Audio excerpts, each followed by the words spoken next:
What's up, everybody? Hey, Tom Laird here, host of the Advice from a Call Center Geek podcast and founder of Expedia. For exceptional contact center outsourcing, trust Expedia.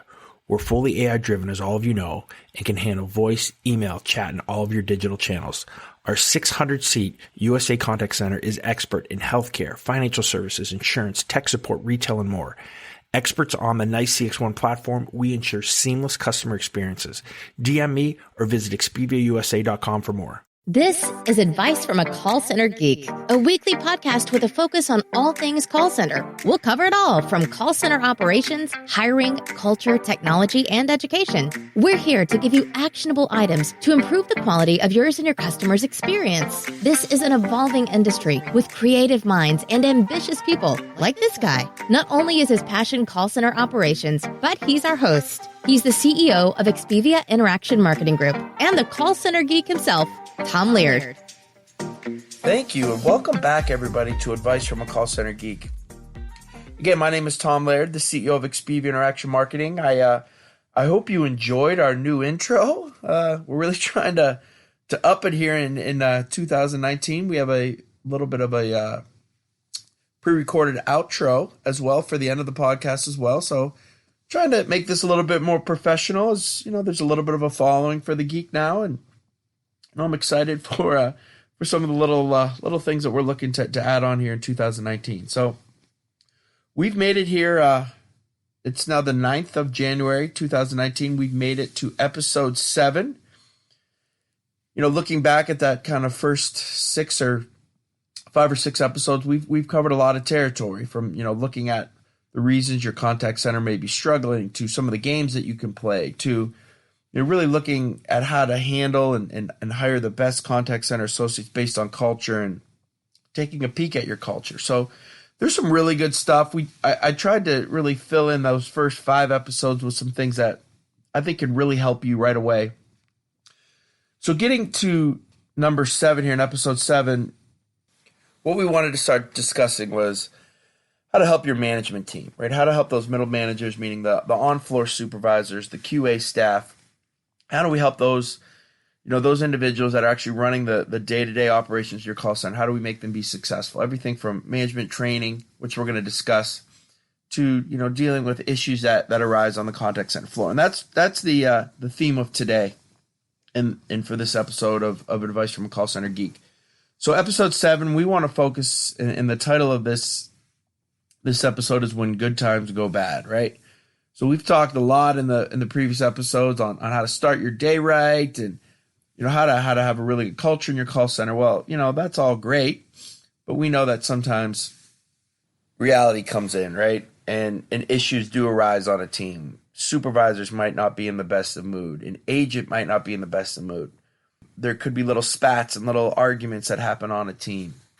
When we, you know, try to talk to an associate, they might not be receptive to what we're kind of doling out. And how do we deal with that in a professional manner? How do we deal with that in a manner that's not going to spill over to other agents, or, you know, just have a black eye on the contact center on that incident that's going to lag on for the day, or maybe even days or weeks. So we don't want any of that. So what I want to give you is 5, again, we love to give actionable items that you can take back to your contact center. So we're going to give you 5 items to take back to your contact center, to think about, to develop your full policy for how you're dealing with any type of confrontation that may happen on the contact center floor. So the first one, you know, really has nothing to do with, you know, what happens when things go wrong, but it's trying to avoid them in the first place. And I think that this is kind of obvious when you discuss it, but when you peel the layers back, you know, maybe it's not as obvious as some of the things you're thinking of. So number 1 is supervisor respect. And again, we're going to give you, I guess, some 5 diffusing tactics, I guess we could call them, to get out of, you know, any type of issues that happen on your floor. So number 1, you know, with supervisor respect, there's a lot to this. This is not something that can just be given, but, you know, but it's got to be earned. If you're not arming your supervisor with the tools that they need to succeed, then whose fault is it that you have issues in your contact center? Now, what are some of these tools? And I would say that the biggest tool that you can arm your middle management with is having a full, it can be 2 weeks, it can be 3 months, it can be 6 months, but having a management trainee program that these, I guess, past reps go through, to differentiate themselves, to understand, the culture of what's being looked at, to understand what can be said on the team, to understand how to motivate, to understand their programs a little bit in more depth. But those are some of the tools that you have to be able to give your middle management to make sure that they can succeed to run your teams the proper way. So, if there's a lack of supervisor respect, then you're going to get into a ton of situations that you're not going to want to deal with. So putting the time in early to the training of the middle management is huge from that respect factor. So, some of the other things too is I believe that they must be the first one to show up on their team. They have to dress the right way, dress appropriately. And I think if you don't have any uniforms in your call center, which I know most don't, that they're dressing at least a step or two above, what a normal rep has. I would say if you allow jeans, that they're not allowed to wear jeans, that they at least have khakis or maybe a work shirt on, something like that. They have to have the most amount of program knowledge. There's nothing worse than giving your supervisors a team with seasoned associates, and it's a brand new green supervisor where the associates understand the culture more, they understand the program more, and they kind of run the show. So you have to make sure that that's not happening. In short, you're trying to create great leaders that can enhance the team. You need to put the most amount of your day consistently working with your middle management team, making them successful, making them leaders, making them motivators. If you get them to be world class, your whole center is going to rise to that level as well. If they're average, how can we expect our associates to be more than that? So, ask yourself, have I done all I can to make stars out of my middle management team? And if that answer is no, then those are some things that you're going to have to look at to go polish up to help those guys succeed. So the second diffusing tactic that you need to look to employ in your contact center is making sure that everyone understands the expectations and consequences for action. So a lot of companies have what they call a progressive discipline policy, which I firmly really believe in. So where everyone has sat down and they have thought through what happens if this happens in our contact center or in our company. So if a rep is talking inappropriately on a team, if somebody is late and it's their third late, what happens? If there's an argument, what happens when things don't go right or when one of the policies are broken? So sitting down, thinking through all that, really in depth, having layers of discipline, right? From warnings to suspensions to terminations and everything that kind of falls in between there, making sure that everybody understands that's in writing, that's in a handbook, and then all of your employees as they come into the company, especially your call center employees, get trained on that and educated on that. So they should have a test after their module of if I am late for 3 days, I can expect this. If I have a dress code issue, I can expect this. If I talk about certain things that are inappropriate on our call center floor. Like on our call center floor, we never allow any conversations about politics. We never allow any conversations about religion. There's a couple other things that we kind of shy away from as well. But what happens if those come up? What are the expectations from a supervisor to handle the situation, and then what should the associate as well, kind of expect as a punishment or as some type of circumstance that's going to come and arise for them. So you never want to get to a point, and a lot of younger companies do this, where they don't have this policy, where your middle management and your HR team they're making subjective decisions based on every little thing that comes up, right? So that's when you get into the whole favorites get better treatment. There becomes a real issue that develops, with some of the associates and some of the HR personnel, if they're not quote unquote liked, right? So, while I'm not saying you need to be black and white and everything is 100% set in stone, you need to have a policy that's out there that, associates understand that if they do something, if something does happen, that there's an expectation that, the circumstances deem this is the next step of action that's going to happen to you. And, that takes away a lot of the, the favoritism, a lot of the, she doesn't like me kind of stuff when it comes to doling out, and I hate the word punishment, but, doling out any type of situations that we need to fix. So again, having a progressive discipline policy, I think, is really important. Having your associates understand what's going to happen if they want to break one of the policies, and this goes with the supervisor as well. If they break some of the policies, what are some of the things that will need to happen to fix and remedy those situations as well. So that's number two, and I think it's a pretty important one, and one that every contact center in company should have. Number three gets into what do we do when situations do arise. How do we handle them appropriately? How do we handle them professionally? How do we make sure that our supervisors are doing the right thing? So here's basically our policy, and what I've found that works the best is if you have a little bit of a dust, we're going to break this into two categories. So one is just kind of the routine, something happens on a team where there is a little bit of a rep supervisor confrontation that arises. Maybe the rep's having a bad day, they just kind of snap at the supervisor. Well, even if there's a snap on a supervisor, that's a respect issue that we can't allow. So if there is an issue like this on a team, the supervisor has to take care of it immediately. Right? They can't let it linger. They can't just pretend they didn't hear it. That's the worst thing, and that's the things that we find with younger supervisors and what they're doing. So they have to make sure that they're handling it. And number one, they must take it off the call center floor. You never, ever, ever want to have any type of confrontation, any type of issue, any type of argument happening during your production day on the call center floor. So even a little bit like this is going to be, hey, Jane, why don't you come with me?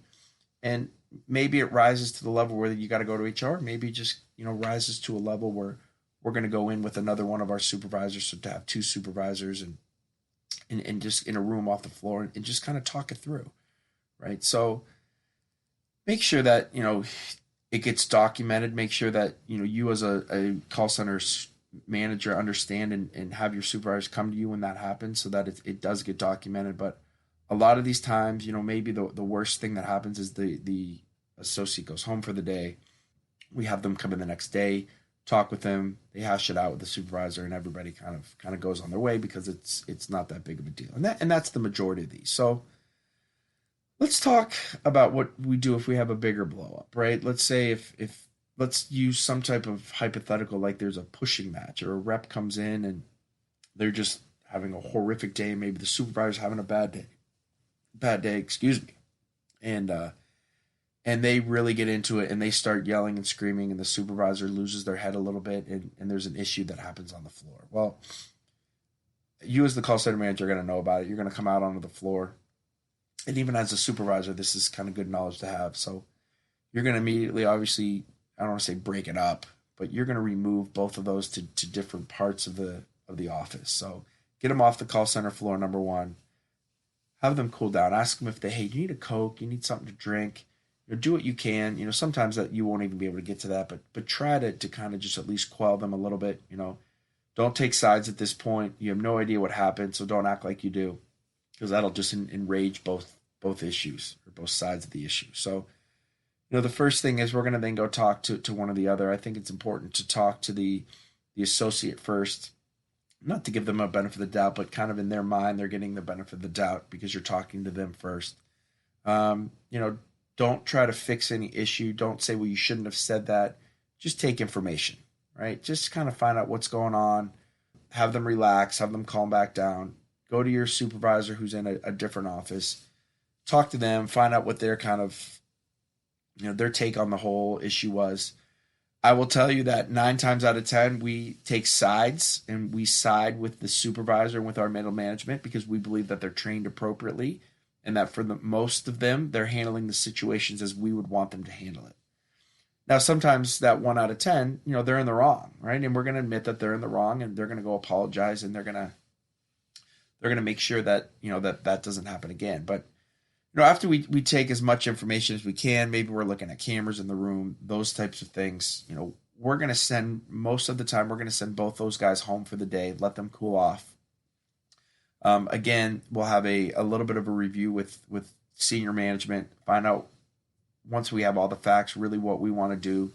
Most of the time, there will be some type of suspension involved with that, right? If there's any type of, in my 26 years of running contact centers, I think we've had 2 fights on the call center floor. If there's a fight, it's an automatic termination. But, if there's any type of yelling or spouting, sometimes it's a 1 to 3 day suspension, based on what happens. And, we don't really want to have the rep come back in and get suspended for 3 days. So we'll make a phone call to them, tell them if we think that they were in the wrong, that, they did something that was inappropriate, we're going to give them a 3-day suspension. If we think that, we can give them a little bit of the benefit of that, we'll count that day. If not, then, their 3 days start the next day. And we'll do the same thing for the supervisor if they're in the wrong, because that's important. But, for the most part, you got to have the management's back, especially if you think that they're trained appropriately. But the other main take I want to say here is don't let anything ever happen on your call center floor that's negative. Only positive things happen on the call center floor. High fives, shout outs, great jobs. Those happen on the floor. Anything negative, nothing can ever happen or can linger out on the call center floor. All right, number 4, and this is kind of a quicker one, but make sure that you know your associates. Make sure you know them. I'm not saying you got to be friends, because I kind of frown upon going out and having drinks or going out and hanging out with supervisor in rep situations. But every supervisor needs to at least acknowledge that they're dealing with people, that these people have families, that they have children, and get to know them a little bit on those levels. Understand what works for them from a motivational standpoint. It might be rah-rahs and high fives for Susie and Janie, but it might be just a nice word or something you're asking about the family for Robbie and Carrie. So, you'll have other people too that they like to be pushed a little bit, and you're going to have to push them. So again, don't treat all your associates the same. It's just like coaching a basketball team. There's certain kids you can get on. There's certain kids that you need to just, be very positive with. And that's the same thing with the call center team. And the last one that I want to discuss is something that no one ever thinks about, and I think it's a little bit different. And I think I read this in a Harvard Business Review a long time ago, but I really liked it, and it's something that we've really stressed on our management training program, and that's how our supervisors manage their peers. Understanding that your call center associates see everything. We know that, right? They're the first ones to know what's going on with everyone. The call center is a huge gossip area. So how a supervisor interacts with their other supervisors is a really important thing. So if you have a group or a cliquey group of supervisors that maybe are, they don't include some of the supervisors, they talk down, they think some of them are not as good, that culture permeates. That culture permeates onto your call center floor.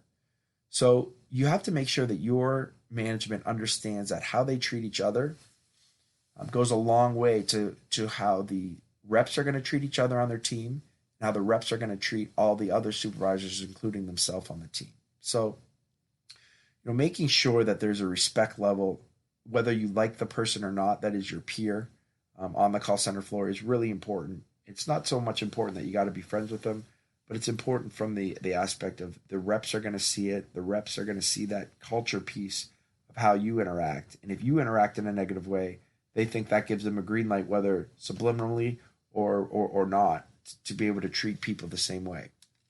So I think that that's a really important piece of this that you kind of need to think about as well when you're doing any type of management training or when you're talking to your supervisors. It's not just how they talk to the reps, but it's how they talk to people above them, and also how they talk to their peers too. So, the moral of this whole story of these kind of 5 diffusing tactics is properly trained middle management will cut down on a ton of issues you have in your call center.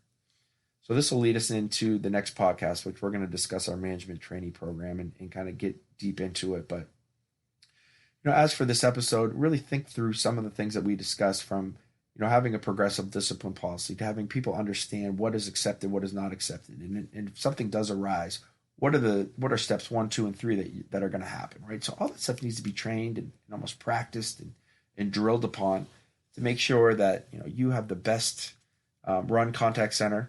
But when things don't go right, you can get it back on track as quick as you possibly can. So I hope that was helpful for you. Those are some of the things that we use every single day. Some of the things that we train our middle management to do. Some of the things that we train our associates to do to help our contact center run as smoothly as we possibly can.